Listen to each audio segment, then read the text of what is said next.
In the name of the Father, and the Son, and the Holy Spirit. Amen. Please be seated. February 2nd, this year, February 2nd, 2020. It is, in fact, a palindrome. The numbers will read the same way, frontwards and backwards. It is also the 33rd day of the year, and we have 333 more days to go, if you're really into happy numbers. So this is obviously going to be a good day. I don't think any of those numbers will have any outcome on that sporting event this afternoon, whatever that thing is that's going on else today, too. But in the ancient church and up to today, we celebrate this day as Candlemas, which is spelled candle and then M-A-S on the end. Candlemas dates back all the way to the 4th century. It's the moment of presentation of Jesus at the temple. That is 40 days after he was born. Now, if Jesus was born on December 25th, when we celebrate it, 40 days afterwards ends up on February 2nd. And so over and over again, we read in this text today that his family was very careful to obey every letter of the law. So dutifully, on the 40th day, Mary travels to the temple, bringing Joseph and Jesus with her, because it is Mary's purification that must now be certified 40 days after giving birth. So the temple presentation of the temple has been celebrated from very ancient times. But the clever priests and missionaries that first went up into Europe and spread the Catholic tradition up there were very smart about taking whatever was there in the culture and giving it a new and holy meaning. So in the Celtic tribes, even in Rome, the February 2nd was already a special day because it is the midway point between the winter solstice and the vernal equinox is February 2nd. So it was already an important day within the traditions. It was an important day in a very pragmatic way as well. You were halfway to spring. The days were actually getting longer. The sun even came out today. But they would count, and everyone would look at the candle supply, literally, the candle supply, because that's all they had to light their homes. And they had to make sure at that midway point that they would have enough candle left to get them through till spring when they didn't need to use candles anymore.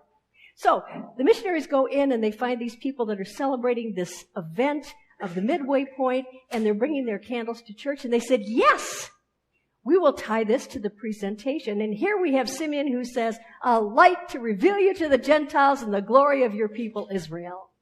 And so in the original church, they would literally bring all their candles to the church to be blessed on this day, and therefore spread the light of Christ throughout the world. So that's how we got Candlemas on this February 2nd day. Of course, here in the U.S., we all know that the important thing today is that Puxatawny Phil came out, and he has already not seen his shadow. So, as my father would say, if he sees his shadow, we have 6 more weeks of winter. If he doesn't see his shadow, it'll be merely 42 days. So, practically around the corner. But I did look up the weather statistics, and it turns out that Phil has only been right about 38% of the time. So with all those numbers in your head, go forth to your sporting event today. But we're celebrating Simeon and the moment when the baby is brought to the temple 40 days after birth. We've read a lot from Luke this year. We've read the birth narrative, of course, and then we've had a number of the young growing up stories. We had very few of the gospel writers. Matthew has a little bit, but Luke tells us the most about that childhood. So we had the day when he's 12 and comes to the temple, and we now go back to the 40-day mark. Luke is always after 2 things when he's writing in his texts. The first is he wants to show that Jesus and his family are very particular about obeying the letter of the law. Their Jewishness is very important. And so I think 5 times we mention the law in just this one text. He wants to be very clear. The reason they're doing all these things is to maintain the letter of the law and retain the Jewish tradition. He also is constantly showing us that they are living a very normal life. They are doing what people do in their part of the country, in their part of the world, and doing what the law requires. But every time they do something like that, They get surprised. So here is Simeon, and Simeon has waited all his life. Tradition says that Simeon was 270 by the time he finally saw the coming of the Messiah. And he had just one thing he wanted to do, and that was to see the Messiah. Now, back in 2007, there was a movie called The Bucket List. Do you remember that one? Morgan Freeman and I think who the other guy was. Don't know. There was, exactly. They are both dying of cancer. And so they put together a list of things that they can do together that were things before they literally kick the bucket. And they have this list of things. And many of them are, and maybe they may be on some of our list too. I want to see Paris, or I want to climb Kilimanjaro. Mostly when we make a bucket list, we talk about those things that we personally will accomplish, that we are going to do in our lifetimes, things we want to see or do or accomplish. So that's how the bucket list got in there. Simeon, who is now 270, if you believe that, has one item on his bucket list. Only one item. His item is to see the Messiah before he dies. Now, it's not like he can go into training for this, or speed up the process, or make God act any faster than God is planning to as far as sending the Messiah. But Simeon has been waiting and waiting to get that one item on his bucket list, to see the Messiah before he dies. So every day, Simeon goes to the temple. Every day, babies that are 40 days old all come with their mothers. Their mothers all have to be purified according to the law. Baby after baby after baby comes. Every time Simeon looks into the face, no. Another face, no. Another face, another day. Babies and babies and babies have come over the years. None of them is the right one. And now Mary and Joseph come. Now Mary and Joseph are not in any way an outstanding couple in this mob of babies that are coming to the temple. They just had a baby in a barn 40 days ago. They are itinerant, moving around everywhere, trying to find their place in the world. They are so poor that our text tells us they just sacrificed 2 pigeons. Now, the normal sacrifice for a woman is a lamb.